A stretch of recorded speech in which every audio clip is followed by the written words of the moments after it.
حامد کرزئی صاحب کے جتنے انٹرویو میں نے کیے ہیں شاید کسی اور کو یہ سعادت نصیب ہوئی ہو. اسی طرح اشرف غنی صاحب کے انٹرویو میں نے کیے ہیں, باقی افغان عہدیداروں کے انٹرویوز میں نے کیے ہیں اور اب بھی کرتا رہوں گا.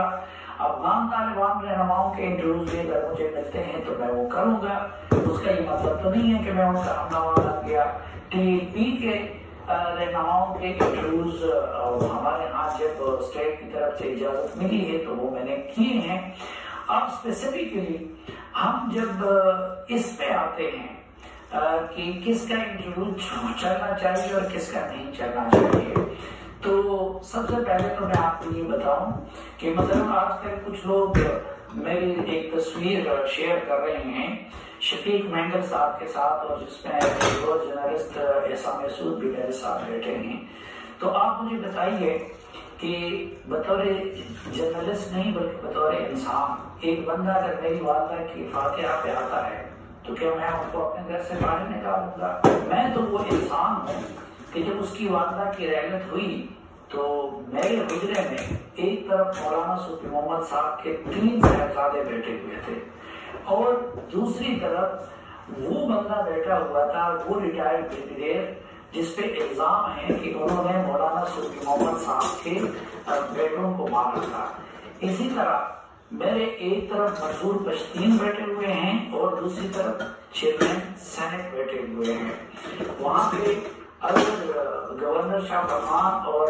وزیر اعلیٰ محمود خان صاحب آ رہے تھے تو وہاں پہ میرے ساتھ شاہد خاقان عباسی اور کیپٹن ستر اور یہ لوگ بھی میرے حجرے میں موجود تھے. اگر ایک طرف سراج الحق صاحب تھے تو دوسری طرف میاں افتخار حسین صاحب اور حاجی غلام محمود بلور صاحب بھی میرے ساتھ گلے مل کے رو رہے تھے. تو یہ جو پاکستان کے ساتھ یہ کلچر بن گیا ہے کہ آپ جرنلسٹ کو بھی یا اینکر کو بھی کسی ایک فریق سے منسلک کرنا چاہتے ہیں اور ہر کسی نے اپنے اپنے اصول بنائے ہوئے اپنے اپنے پیمانے بنائے ہوئے ہیں. میں اس کا قائل نہیں ہوں. جرنلسٹ کا کام یہ ہے کہ جہاں تک انٹرویو کا تعلق ہے اور جہاں تک خبر کا تعلق ہے وہ آپ ہر کسی کا دے سکتے ہیں اور اسٹیٹ کو چاہیے کہ وہ اس کی اجازت دے. آپ اگر پشتون تحفظ موومنٹ کا موقف سامنے نہیں لائیں گے تو قوم کو سمجھنے میں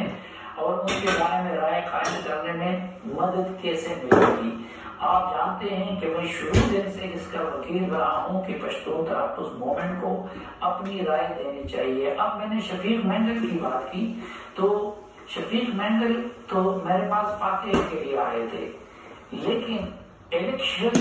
جو 2018 کا تھا جس کو لوگ سلیکشن کہتے ہیں اس کی امیڈیٹ بعد پہلا انٹرویو میں نے کس کا کیا تھا کہ جو اس وقت کے حکومت اور ISPR کے دباؤ پہ نہیں چل سکا, وہ تھا جناب اختر مینگل صاحب کا. اور اختر مینگل صاحب وہ ہمارے قریبی دوست بھی ہیں اور ان کی پارٹی میں اور بھی دوست ہیں, تو میں اختر مینگل صاحب کا تو درجن انٹرویو کر چکا ہوں. تو اسی طرح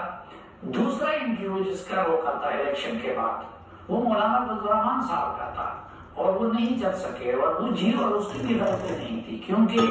ہمیں یہ ریڈ لائن دیا گیا تھا کہ اگر یہ انٹرویو چلے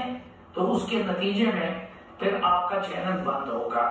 پھر آپ کو یاد ہوگا کہ حامد میر صاحب نے آصف علی زرداری کا انٹرویو کیا تھا, وہ درمیان میں کاٹ دیا گیا کیونکہ اس وقت کے ISPR کا جو رول تھا اور یہ جو آج کے بڑے جمہوریت پسند بنے ہوئے ہیں اور ہمیں کہہ رہے ہیں کہ فوج کا رول نہیں ہونا چاہیے, تو عمران خان صاحب اور ان کے یہ لوگ اور ISPR یکجان ہو کے ہمارے ساتھ یہ سب کچھ کر رہے تھے.